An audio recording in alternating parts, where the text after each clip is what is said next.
भारतीय निजी टीवी ने दावा किया है टीम इंडिया में सब अच्छा नहीं है, बल्कि कप्तान विराट कोहली और स्टार बैट्समैन रोहित शर्मा के दरमियान वाज़ेह खलीज पड़ गई है।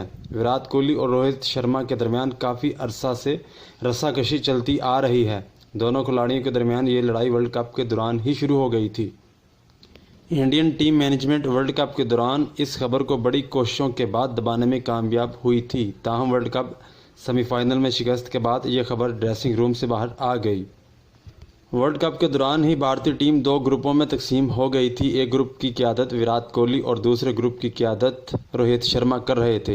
रोहित शर्मा ग्रुप के खिलाड़ियों को विराट कोहली और रवि शास्त्री के फैसले नागवार गुजरते थे। जैसे जैसे रोहित शर्मा वर्ल्ड कप में सेंचुरी लगा रहे थे, वैसे वैसे उनके कैंप की राय भी मजबूत हो रही थी। भारतीय मीडिया ने दावा किया है कि सेमीफाइनल में शिकस्त के बाद रोहित शर्मा ग्रुप ने विराट कोहली को कप्तानी से हटाने का मुतालबा कर दिया है, जबकि बाज़ खिलाड़ियों ने बीसीसीआई को मशवरा दिया कि वनडे और टेस्ट फॉर्मेट के लिए अलग अलग कप्तान मुकर्रर किया जाए, जबकि विराट कोहली को टेस्ट टीम की कप्तानी सौंप दी जाए और विराट कोहली की जगह रोहित शर्मा को वनडे टीम का कप्तान मुकर्रर किया जाए।